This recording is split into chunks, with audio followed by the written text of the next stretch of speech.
So good day sir. So today we will discuss the 10 traffic sign. So first is stop sign. So the classification is regulatory sign. So pag once makita kita ng stop sign is dapat mahunong kita o dapat mato na knowledge na sundon yon siya. So second is yield sign. So the classification is regulatory sign. So pag once makita kita ng yield sign is dapat tagaan nato ang agi na makaagi ang iba na vehicles o ang pedestrian. So makita ni siya sa mga highway yun. So third is speed limit sign. So the classification is regulatory sign. So pag once makita kita ng sign ng speed limit is dapat i-reduce na to or hinayan na to dagan o dapat yung kuan sakto-sakto da. Then next is no U-turn sign. So the classification is regulatory sign. So pag once makita kita no U-turn sign is dapat dili kita mo muliko ganina agihan kay bawal ug dapat ato ni sundon. Dapat ang driver is dapat dili niya dayonon or dili siya mo agyaon, di siya mo pwede muliko. Then next is no parking sign. So ang classification ni is regulatory sign. So pag once makita kita no parking sign is dapat dili kita kanimo parking o ginabawal gid yun siya. So ang driver is may knowledge siya na mahunong o dili pwede mo parking. So next is pedestrian crossing sign. So classification niya is warning sign.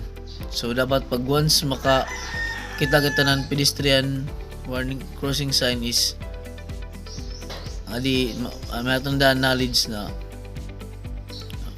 may mutabok or may cross sa agihan.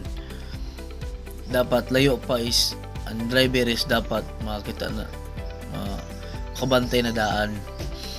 So next is curb ahead sign. So the classification nini is warning sign. So dapat is makabantay na ng driver na may likuon or dapat pag ginahinan na ang padagan para dili madisgrasya. So next is school zone sign. So the classification is warning sign. So kibali pag once makita kita ng school zone sign is dapat i-reduce nato padagan o bantay-bantay kita basta may mutabok ng mga bata kay ini na time is ting eskwela. So next is hospital sign. So the classification is guide sign. So ngadi it's dapat ato sundon ang sign na ini kay sa hospital ini siya importante gyapon ini. Dapat ang drivers may knowledge na daan para malikan ng disgrasya. So next is directional sign. So ang classification ini is guide sign. So ngadi is dapat sundon nato yung na sign i-follow the indicated route. So ngadi is dato sundon kibali like mga driver. So next is traffic light signals. So first is red light. So ngadi is pag once makita kita ng red light sa traffic light is dapat muhunong kita o ang driver is dapat may knowledge na musunod.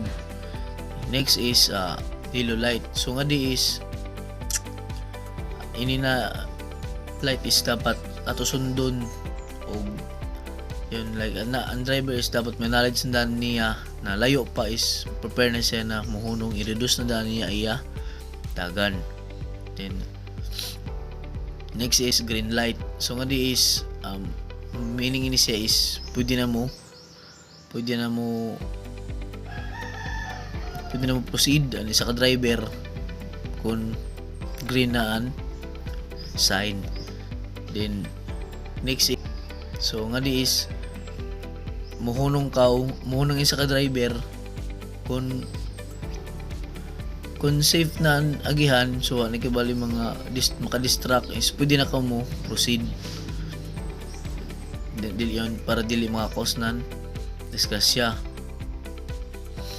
Ibali isa gyapon ni siya ka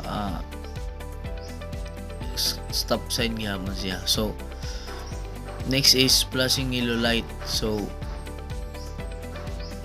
hindi is dapat magbantay-bantay ka, ano sa ka-drivers dapat magbantay-bantay, maginahinay o stay alert siya. So next is pavement markings. So nga is number 1 is solid white lane. So once makita kita ng solid white lane is dapat dili, pag once damoy pansakyan is pwede dili gid siya pwede na ano sa ka-drivers mo tabok unless necessary. So number 2 is broken white line. So nga di is pwede siya makatabok, pero dapat pag once mo tabok ang driver is dapat safe siya.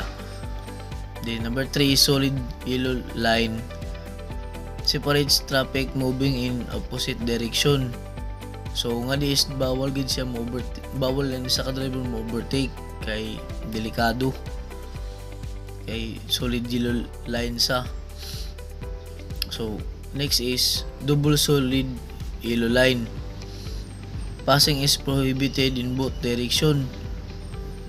So nga di is pwede siya makatabok sa both line. So next is pedestrian crossing. So nga di is dapat ang driver is aware na daan siya na pwede siya makatabok pwede siya makaproceed sa pedestrian lane. So number 6 is stop line. So nga di is pag once makita ang driver ng stop line is dapat muhunong sila og dapat may knowledge na layo pa magpiniladagan og muhunong sila. So next is directional arrows. So pag once makakakita ni sa driver ng directional arrows is indicate permit direction of travel. So